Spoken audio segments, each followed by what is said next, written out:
আমরা মাইনে নিছি, কিন্তু আজকে একটা জাতীয় অনুষ্ঠান যে তারা 71 মানে না 26 মানে না, আজকে যারা জুলাই যোদ্ধা করে আবার রাজাকার বানাই দিছে। যদি দেখবেন তাহলে আমাদের বলছেন কেন? শুধু ফ্যাসিস্ট হাসিনা না, এগুলা আমরা বুঝি, সেগুলো আমরা মাইনে নিছি, কিন্তু আজকে একটা জাতীয় অনুষ্ঠান, বাংলাদেশের একটা গর্বের বিষয়, আবার তো রাজাকার বানাই দিছেন। যারা জুলাই যোদ্ধা করে আবার রাজাকার বানাই দিছেন যে তারা 71 মানে না 26 মানে না, আজকে 26 মানছে। 71 মানে না, এরা না মানলে আজকে 26 মানতে আসছে কেন? আপনি প্রশ্ন করেন, জিজ্ঞেস করেন, তারপরে শুনবেন মববাজি হয়েছে। আর যদি ধাক্কাধাক্কি করি আমরা 100 মানুষ, বলবেন মববাজি হয়ে গেছে। তার জন্য উন্মুক্ত বলে আনালেন কেন আমাদেরকে, যদি এখন বাসি ফু দিয়েই সরাই দিবেন? সাধারণকে তো ভোট কেন্দ্র থেকে এরকম বাসি ফু দিয়া দিয়া সরাইতে থাকে, সব জায়গায় আমাদেরকে বাসি ফু দিয়া সরাই দেন। হ্যাঁ, তারপর আবার আমাদের টাকাতেই বেতন নেন, আমাদের টাকাতেই দেশটা চালান। কি পাইছেন? কি পাইছেন এগুলা? ভিতরে পুরাটা খালি ভাই, আমরা 100 মানুষ এই জায়গায় নাই। কি সমস্যা আপনাদের? আপনাদের কি বাসায় তুলে নিয়ে যাব? আপনারা কি ঘরে কাজ করে দিবেন? যে আপনারা খুব ভিআইপি উঠাই নিয়ে যাবো এখান থেকে? আরে ভাই, পুলিশ আগে উস্কায় দিয়ে তারপরে সেটা তারপরে জেলজি হলো মববাজ করে। মববাজের একটা দিয়া দে, ট্যাগ দিয়া দে। এইখানে কি রসগোল্লা দিবে? আমরা একটু যাবো, উস্কাশটা দেখবো, আমরা চলে যাবো।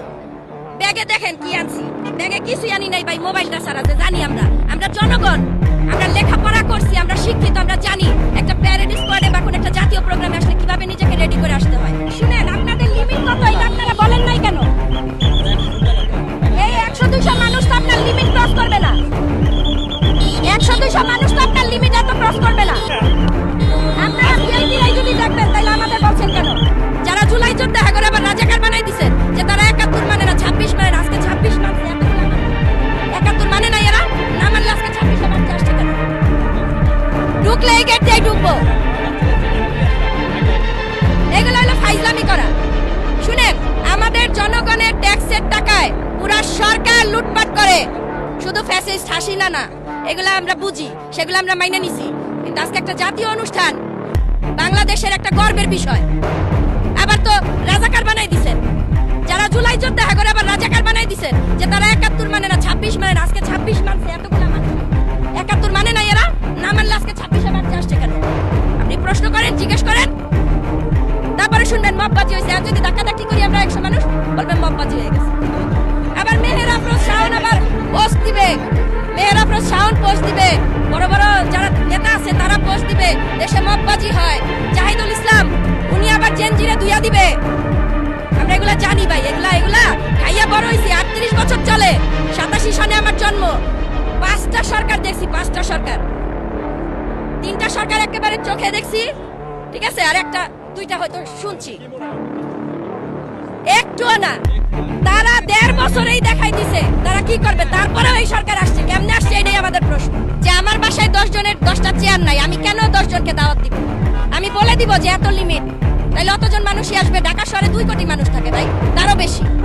আপনি যখন ঢাকা শহরে সবার জন্য উন্মুক্ত বলতেছেন, মানে আপনার 2 কোটি মানুষের জন্য অ্যারেঞ্জমেন্ট রাখতে হবে। এইখানে কি রসগোল্লা দিবে? আমরা একটু যাবো, উস্কাশটা দেখবো, আমরা চলে যাবো। ব্যাগে দেখেন কি আছে, ব্যাগে কিছুই আনি নাই ভাই, মোবাইলটা ছাড়াতে। জানি আমরা জনগণ, আমরা লেখাপড়া করছি, আমরা শিক্ষিত, আমরা জানি একটা প্যারেড স্কোয়াডে বা কোনো একটা জাতীয় প্রোগ্রামে আসলে কিভাবে নিজেকে রেডি করে আসতে হয়।